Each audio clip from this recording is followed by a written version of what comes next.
Thank you for listening to Shy Sox Talk with your hosts, Chris and Matt, your weekly place for White Sox fan reactions. Kick back, relax, grab your favorite beverage, and enjoy the show. Welcome to episode 28 of Shy Sox Talk. My name is Chris. As always, here with my good friend and co-host, Matt. How are you doing tonight? How's that left hand feel? A little heavier now? It is. It's feeling a little heavier. It's got a little hardware on it. Nice. I won the Super Bowl of life, so got my championship ring on. The only last ring you'll ever need. Somebody told me. The only ring I need. Well, there are a couple rings you could have. So two big ones, two big questions we kind of got in our DMs this past week. One from today, and we'll go here from the DM of Logan. I think he kind of worded it the best here. It seems like Miguel Cairo has got the team on the right track, although the news today coming out Tony being back in the dugout next week. Thoughts? I will let you lead it off. My thoughts are the team looked like they were dead before Tony took a break, and I am very upset that he's going to be coming back. Happy that he's healthy. Happy that he's healthy. Don't want to see him managing the White Sox ever again. So hopefully he thinks about it over the weekend and decides not to. Hopefully he's just like, I'll be senior advisor guy in the Raptors, and Yeah, I mean he was pretty bad at that in Arizona, but like really bad as the senior advisor in Arizona. But if that's what it takes to keep him out of the dugout, I'm all for it. But I am not looking forward to him coming back. It really seems like the team just has like a lot more energy. Even Jason Benetti and Gordon Beckham kind of hinted at that a couple of games about like what the dugout looks like in the past couple of games. Dudes are up on the rail a lot. There's a lot of energy down there now, and you just didn't hear any of that or see any of that with Tony, and I think Tony's a terrible manager. So I don't think Miguel Cairo strategy-wise has been much better, but they do seem like they're energized. I mean, and I think a perfect example of it is when Andrew Vaughn was hit, 3 weeks ago by the Twins, or maybe 4 weeks, something like that. Nobody came out. There was nothing. He was hit this time, and you got the big boy Lance Lynn leading the charge. I just think that's example A for everybody, every White Sox fan. If you've watched one game or 1,000 of them, figure it out. Yeah, I mean they seem like they're playing a lot better. Yesterday they were down 4-0 and came back and won. Did they do that? Did they have a comeback victory the entire season before then? Well, no, because Tony La Russa in that 4-0. situation would throw, Tanner Banks because you're down 4-0. No high leverage guys. That's the one thing I will say I like about Miguel Cairo is he is using guys in different ways than Tony did. But then he has things like Vince Velasquez throwing in the eighth, which makes no sense at all. But hey, I'll take the win. Yeah, I'll take the win too. And Tony managed every single game this season like they were already in the playoffs. Like they had already locked up a playoff seed. It's really bizarre to me. And one thing that's real interesting for me personally about Miguel Cairo is he was going to be the guy to take over for Tony. He was brought in to be Tony's predecessor, learn from him, take notes, whatever. And it just feels like a completely different mindset from Tony. So for a guy learning from him, it's just odd to me that it doesn't feel like the same thing. It just feels like he is on a different track. I didn't really know Tony. I didn't pay that much attention to his managing style when he was with the Cardinals, right? So I can't really say, but maybe Tony was like that back in the day. Maybe he's a little more high energy, but he's an old man now, and he looks tired. He probably is tired, and I don't wish the guy ill. I hope he's okay. He seems like a nice old man. Kind of reminds me of my grandpa when he was around. Like, just don't manage my favorite baseball team. I wouldn't want my grandpa managing my favorite. Me I would either. boo him. Like, it's got to be tough on him. 162 games, it's got to be brutal on him.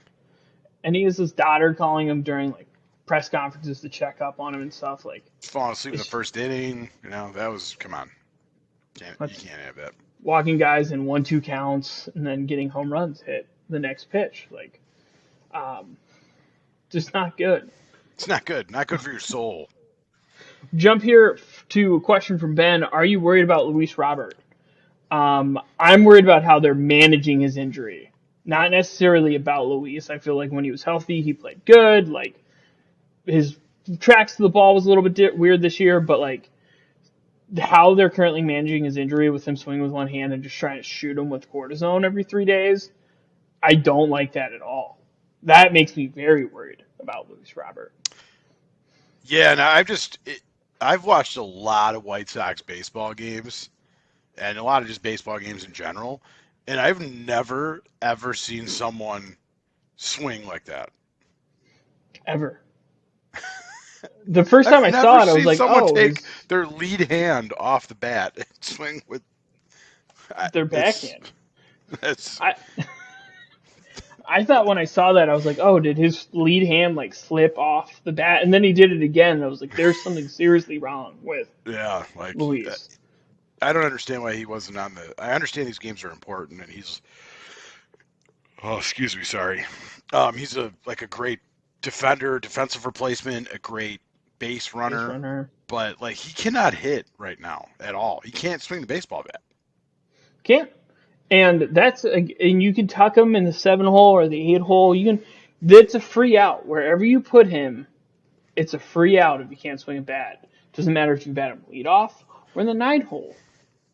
You're giving away 3 of the 27 at that point, maybe 4.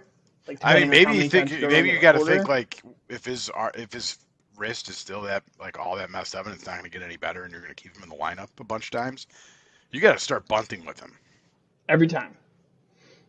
Just bunt. Let him run on the baseline. I mean, get him a wrist, be tougher too. Also, tape it up, rub some dirt on it. I'm sure other dudes have hurt their wrist and keep their hand on the bat. Yeah, he's a dad now, though. He's maybe that's Mr. Luis Robert now. He's tired. Probably. I don't Kids know. Are keeping him up. I think they're in Cuba or the Dominican, or they're not in the States. What I saw with the little paternity trip. Yeah, although I'm not worried about Luis himself. I'm very much worried about how they're managing his injury. And if he's saying I can go, then be a trainer and be like, you can't go. I'm watching you swing and you can't go. You are a detriment to this team. Do your job. You're as the trainer. Do your job. And it's not like they've been super cautious with injuries the whole season, and where's that gotten us? 1 game over 500. Every single player's been injured in every single body part. That is true. Speaking of injuries, Tim Anderson will be back. Apparently, rumor has it, potentially for the September 20th game against the Cleveland Guardians or September 13th against the Rockies. I didn't hear this September 13th. I heard the 20th though. Yeah, so he is apparently taking live fielding. He's fielding balls. He's swung a bat in the back batting cages, but he hasn't somebody soft pitches it to him. So I think depending how he progresses in the next few days, maybe plays a couple sim at bats on Monday at the rate. Hopefully get him in that lineup because the White Sox have roughly, if I have my math right here, 27 games left, 28. Something like that. Yeah, something like that. And they need as many as they can. They are 2 games back going into this game tonight against Oakland. Cleveland has 3 games in hand. Cleveland only has 1 more rest day after today left in their season. They also play a couple doubleheaders, including one against the Minnesota Twins. They got a couple pitchers that just went down too. So A couple pitchers. Plesac was really Right. upset about a line drive or something and punched the mound as hard as possible and broke his hand. we've seen Love to that see story that. for years though with the Guardians, where this like some guy who's got a 7 ERA comes up and he's like, "He added a cutter yesterday. Now he's got a 2.5 ERA. All right, another He's the one. best closer in the AL, arguably. Turns out he's the best 24. pitcher in the American League. All right, okay, every time." We adjusted how he held the changeup slightly, like by a millimeter. And now his ERA is a 1, and that is what we do in Cleveland. We just absolutely pump pitching out. And But then we we trade our Cy Young winners away. just to bring up new ones, just to bring up more Cy Young winners. Watch the kid who was like the fourth, what is he, like the 24th ranked prospect for the White Sox, go to the Guardians that they traded last year and just become. Pilkington, he started against the White Sox this year, so Oh yeah, that's right. They did bring him up. Watch him just become like, Kurt a Hall of Schilling Famer. next year. Yeah, just like because he spent one off season with Terry Francona, wherever he spends his off seasons. Just like you got to grip it this way. Snap. But Matt and I thought it would be fun to kind of go through the remaining schedule here, talk through some of the series and stretches, and see what the White Sox got. Obviously, leading it off this weekend, if the White Sox can take 3 of 4, it'll be the first time this season where they won 4 consecutive series. Think about how crazy that is.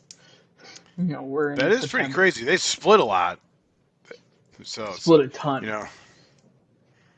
Like they've been competitive all year. It's just the expectations were so high, and they've not even come close to reaching them.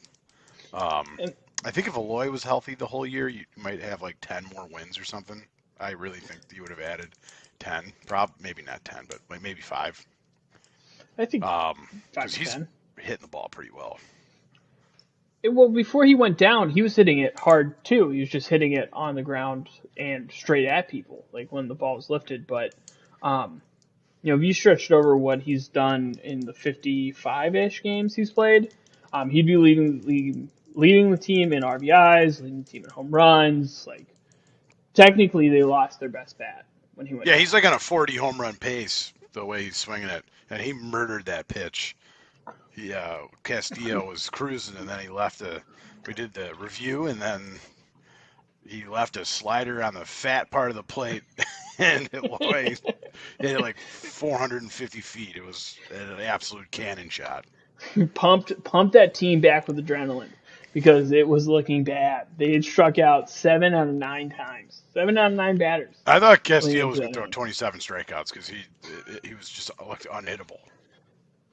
And, it only cost the Mariners their, like 15th and 21st ranked prospects to get them. So, with the White Sox, though, the way their farm system's built, it would have been like their 3rd and 5th. Honestly. Hey, you know what? He gave up 6 runs, so.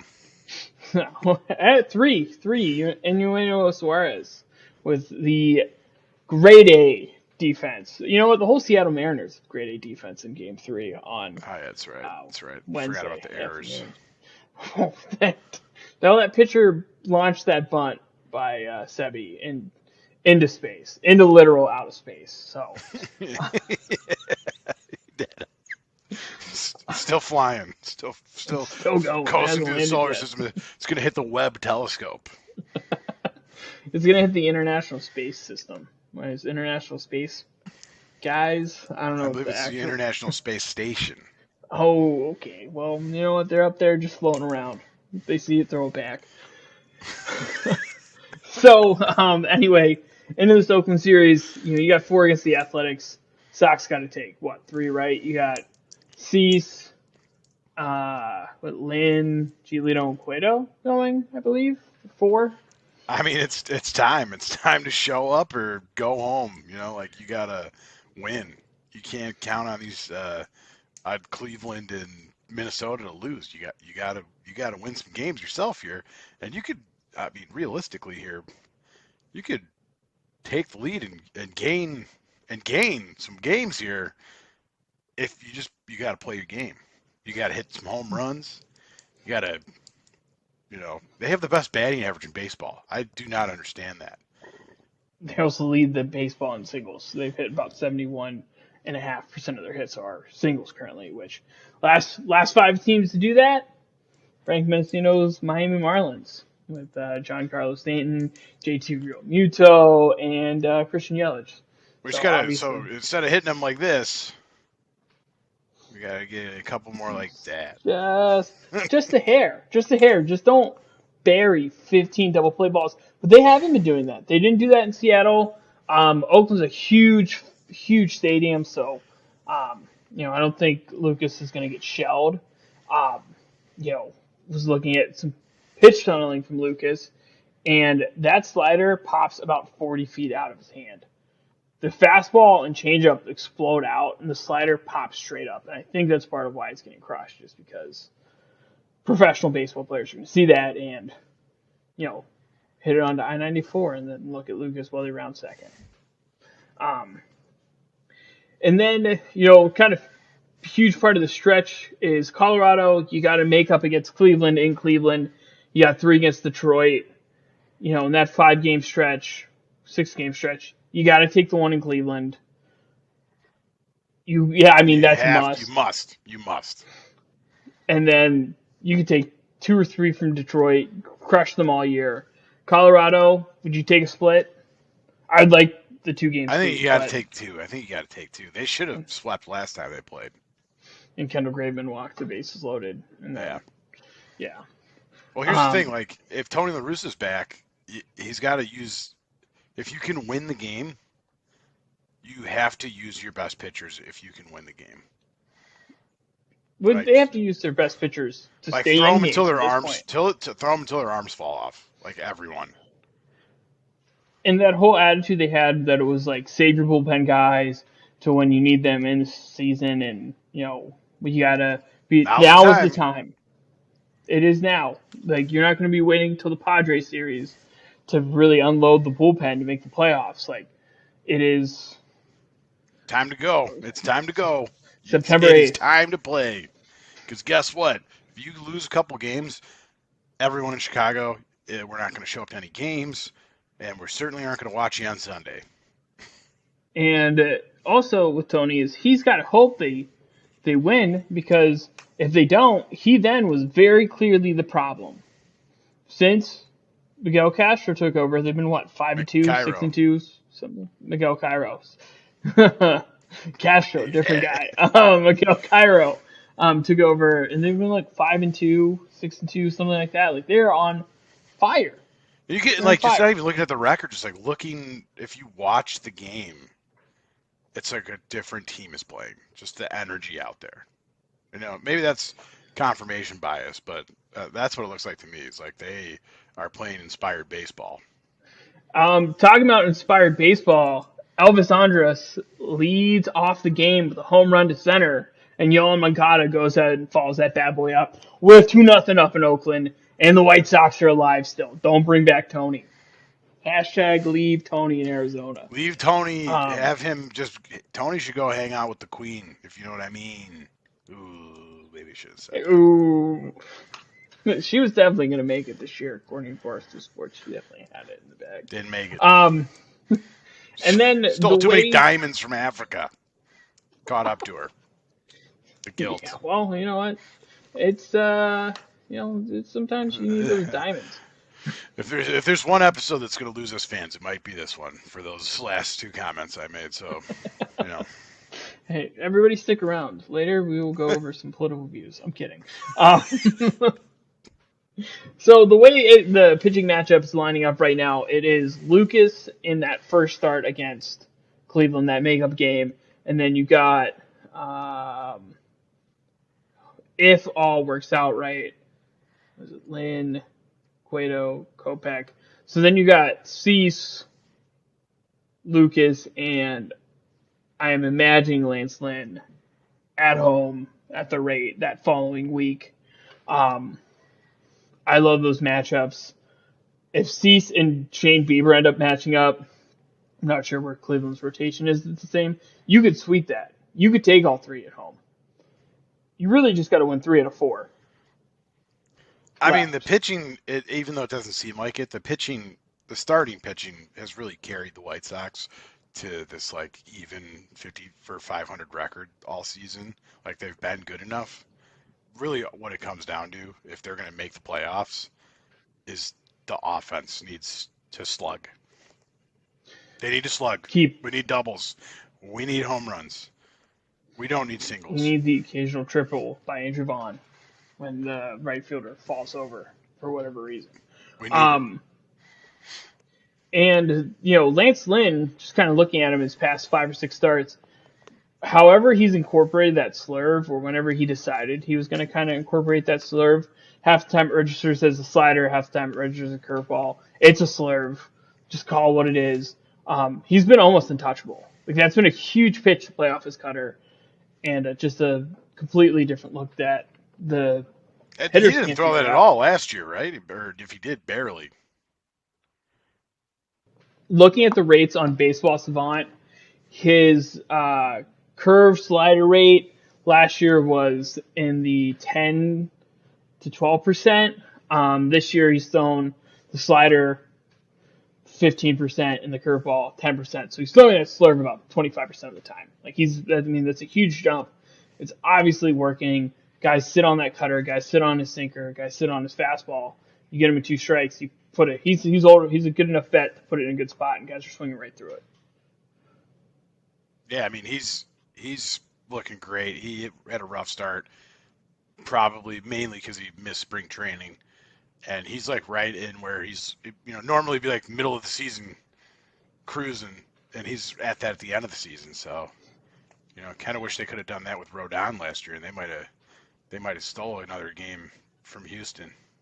I think Game 5 elimination game. Anything can really happen. And then you got 3 against Detroit.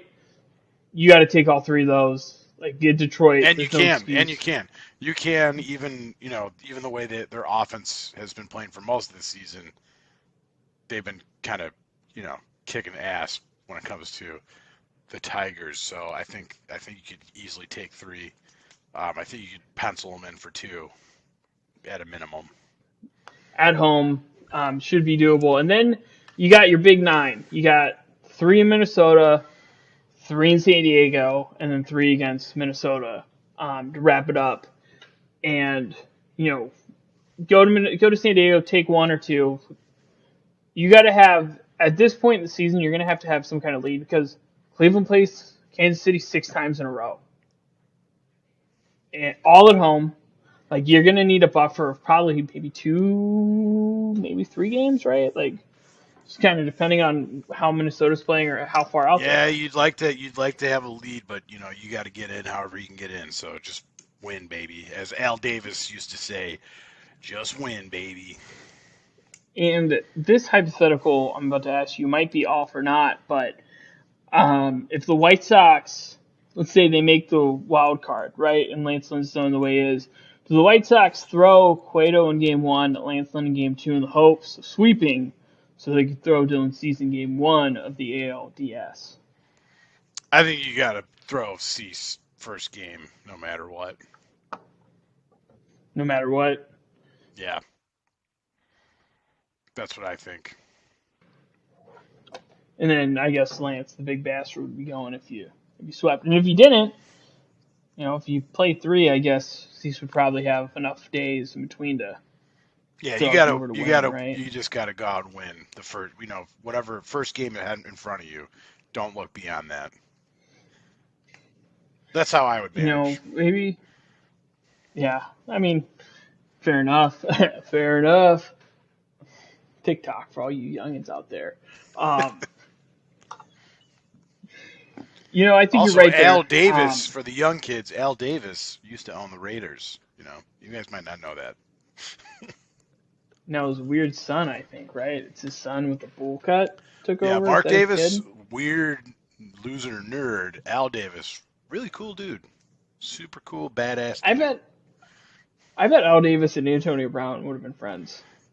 Oh, yeah. Probably. Yeah, good, especially because he's fast. Al Davis, And, did that guy just run a 4.3? He's getting moved up the board. He's coming up the board. They'll bring back who's that quarterback they had in the '80s? He had the mullet. It started with an S. Quarterback? Yeah, Are you talking quarterback about in the '70s. Kenny Stabler in the 70s? Yeah, Kenny Stabler. Gonna be tough to bring him back. Yeah, bring him back. Bring back the ghost of I Kenny believe he's got Stabler. drinks with the Queen at 8 p.m. tomorrow night. Just take his spirit or soul and put it into Derek Carr, okay? Just bump it right into Derek Carr. Kenny Stabler, bad dude. Badass Real dude bad smoking dude. heaters, dude. Yeah, Kenny Stabler was badass. He wasn't badass enough to beat the Still Curtain, though. Go Stillers. And looking, though, White Sox up. 27 left. Let's do the math. 4, 6, I think it's 25 if I did 10, the math right. 3, 16. Was 9, yeah, 25. You're right. They got to go, what, 15 and. No, 15? They need 15 wins? 17, probably? 17 and 8? Hey, let's win 20. Like, let's close out the season strong. Let's get hot. Hey, they look hot right now. You know what? I mean, If there's a time to get hot, it's right now. And and I mean, if you look at since Mr. Miguel Cairo's taken over, they had like a 9-run game. They had a couple 6-run games. You they've know, also hit. something's going on the south side. They've also hit way more home runs, like in the past. Was it 8 games, 9 games he's managed than Tony did in like 25? So Yeah, maybe and I mean, Frank Mendocino was the issue. Maybe it is was Andrew Tony and like a really old school could way of be. thinking. You know what? When you're getting a guy you've looked up to, like all these guys know Tony La Russa, and all these guys have looked up to Tony La Russa for their entire lives. Like he's God. He's baseball God. You know, like you're gonna probably take his advice because that's what he's like. Yadier Molina, Albert Pujols, you know, all these dudes. Matt Carpenter, right? He had Matt Matt Carpenter, Carpenter, tons of dudes. David Adam Eckstein, Wainwright, like just tons of dudes. rookie Lance Like Lynn. you would be like, oh yeah, you know, maybe I should do that if that's what he told Albert Pujols, and Albert Pujols hit 600 home runs, so he's pretty good. You know, like gets in your Is he gonna head. get to He's 7? like, I don't know. I don't know. But you know, Tony La Russa is like a larger than life, like mythological figure. You know, maybe that weighs in on you. I don't know. That might be It would weighing in me. on. It would me. I mean, it would be too. That would be like if Bill Belichick went into like I don't know, assistant GM role for a decade and then went back to coach his hometown team, whoever that is, or his buddy's team. And like, I get that you wrote the book, but the book's 25 years old. Like, the book's got to change. Add a chapter. Yeah, I just think like what he says probably weighs more in their minds than like just like if Miguel Cairo says it. Like maybe Miguel Cairo's also being like, yeah, like think middle off outside plate and you know hit it, you know, take it Right opposite field. field, taking it opposite field, and then like maybe when Miguel Cairo says that, Eloy Jimenez is like, no, I'm gonna pull it and I'm gonna hit it 450 feet. But when Tony La Russa says it, you're like, Tony La Russa just told me to do that. It's Tony La Russa. You know, I don't know. Maybe just. I mean, you could be right. The guys seem to like him. From all reports, like we haven't seen anything come out of the locker room or the clubhouse that anybody disliked Tony or was upset with him. I mean, I think But it seems like might that be stuff spot on always with that. kind of ends up coming out after the After. season usually. You know, we didn't hear about Drake LaRoche until after the season, I don't think. You're right. That was weird because, like, why are you bringing your kid into the major league clubhouse? Yeah, like have him go to school. He's gonna be really stupid if you don't send him to schools. Like, well, his dad's especially if Adam like LaRoche, so if your dad's a baseball player, like that's the not a doctor. homeschooler. Your kid's gonna be an idiot. You learn more in the clubhouse than you'd ever learn in this darn school. Okay. I 643 equals 2. Everyone A knows little that. baseball joke for you. Yeah, everybody knows that. I guess the other leaning question or lingering question with the White Sox is when Tim gets back, what do you do with Elvis Andrus? I think you got to put Tim at shortstop because I think it's going to be tougher for him to adjust to playing second base, and then have Elvis play at second. And then you DFA Leary, right? You keep Rami up. He kid earned it. I think you just DFA Leary at this point. Like I don't think they're going to, but you, that would be what you should do. if you're going for the World Series, if you're really going for it, that is what an aggressive Romy team looks would good. do. Romy might be your second baseman next year. It doesn't look bad. I liked him. This might be blasphemous, but I was never big on Sosa. You know, Yeah, no, but I thought Romy that. looks I like a mean, ball player. he was hitting the ball really good in the minors, and he went back down and he's hitting it well again. Sosa, but Romy, I mean, he looks like a player, and he's kind of like Leary in that he can play um, the corner outfield spots. I think he can play center field too, and I think he can play shortstop in a pinch and third base. Like he can play everywhere. I think the other issue with Garcia is he is the Swiss Army knife, but he's played what 95% of his games at second base. Like if you were looking at him as a second baseman, which it seems like the White Sox are, Rami Gonzalez is a better second baseman, and you're in your World Series window. Now is not the Absolutely. time to make friends. You know, Garcia's lucky that he got a contract Yeah, from he's our still boy getting Rick Hahn. paid. Don't feel bad, Rick. He's still getting paid if you cut him.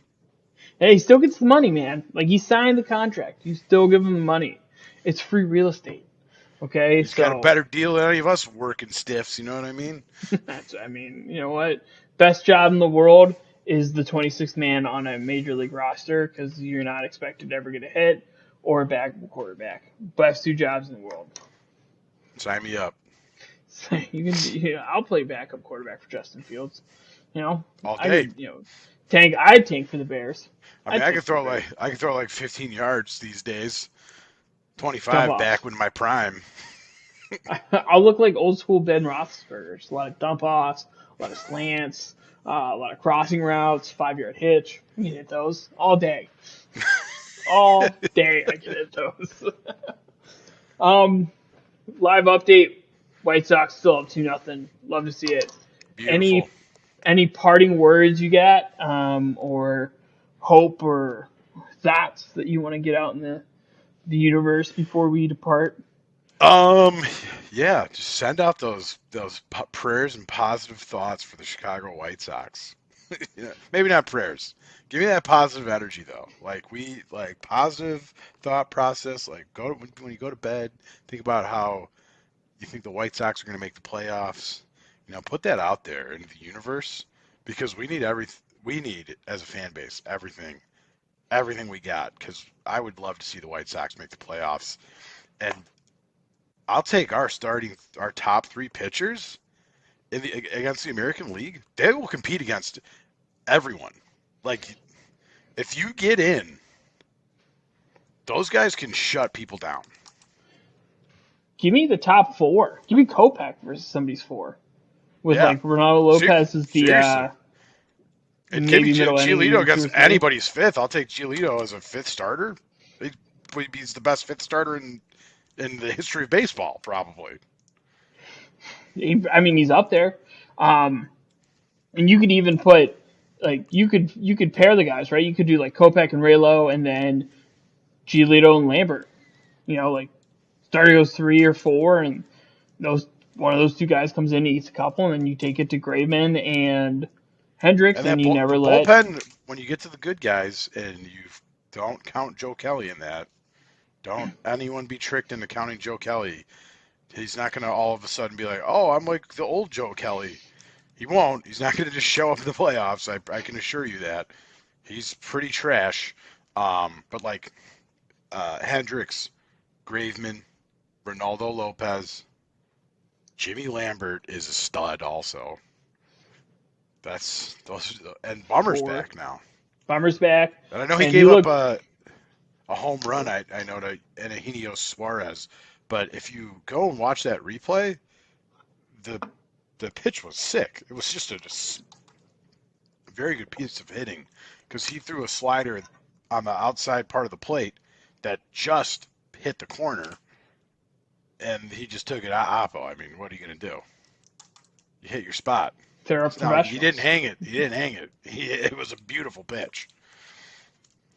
And he got into a little jam and got out of it. With 2 guys on, no outs after giving up a home run, he got out of it. He is your high leverage lefty. And then Jake Diekman's all right. Jake Diekman, Joe Kelly, fine enough. But Joe Kelly, awful. And even Jose Ruiz. If you give Jose Ruiz a clean inning, like a clean inning to start out, he'll get you one. He'll get you one. He's all right. He's all right for being like the worst option out of the bullpen. He's pretty good for that. I think I'd take him over Joe Kelly or Jake Diekman. Yeah, Jose Ruiz. Ruiz. Like those Jake Diekman's been not great.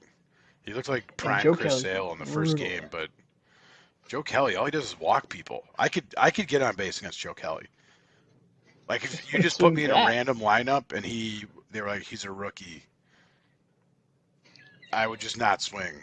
And I would be like, that's four, baby. Take your base. He's not throwing. He doesn't throw strikes. Shoop. And the curve, he looks like he hasn't had a feel for his knuckle curve all year. At all. Like, zero adjustment to it. He hasn't been able to figure it out. Sign an injured guy. Yeah, his nerve injury. You told me that before the season. Not many guys come back from that nerve injury. I don't know. I don't know about that one, Mr. Rick Hahn. You know what I do know about? I do know also, that I don't know if you watched. Did you watch the post game? Not yesterday, but the night before when they lost. And the 3-0 shutout. Yeah, I did not see it. Ozzie Guillen was like, first he kept calling Frank Menachino Frank Mochaccino. And then he was like, he was too afraid to do an interview with Chuck Garfien. He turned it down. He got called out by Ozzie Guillen. Ozzie can call anybody, him and Frank Thomas, Mark Burley. Chuck's great, but it's not like he's good. He's not gonna grill you on the White Sox Talk podcast. He's not. He's gonna be like, "What's the hitting approach?" I like that. We're getting on base a lot. That's cool. Would you change anything? Yeah, that's a good idea. He's not going to be like, here's what you did with the Marlins, bud, okay? And then what's going on? Okay, with I'm us, Chuck Garfien. I eat at the French market sometimes, and Matt saw me there once. And he let me be, meaning I will then, in turn...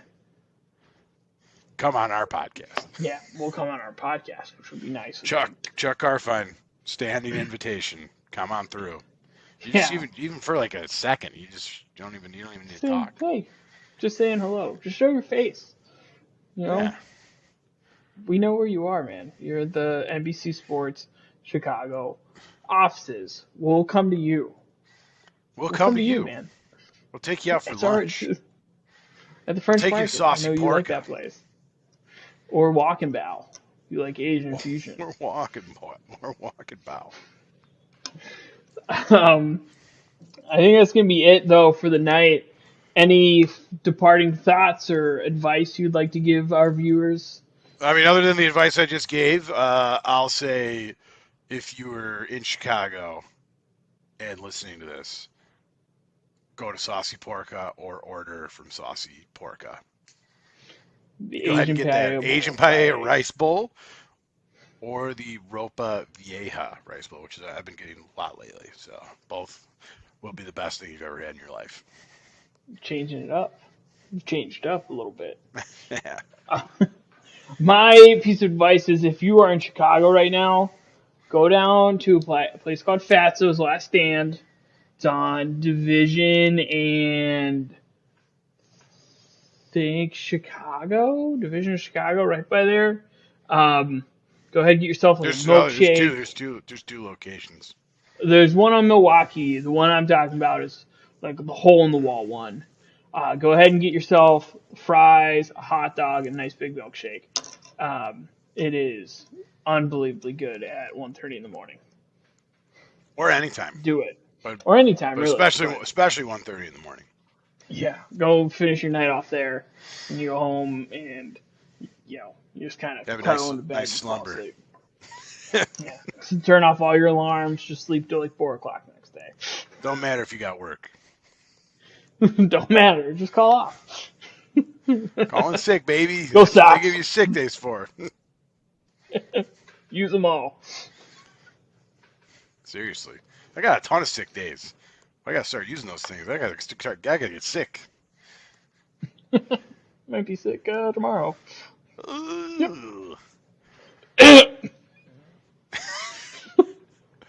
All right, dude. I'll see you tomorrow. Yeah, go Sox.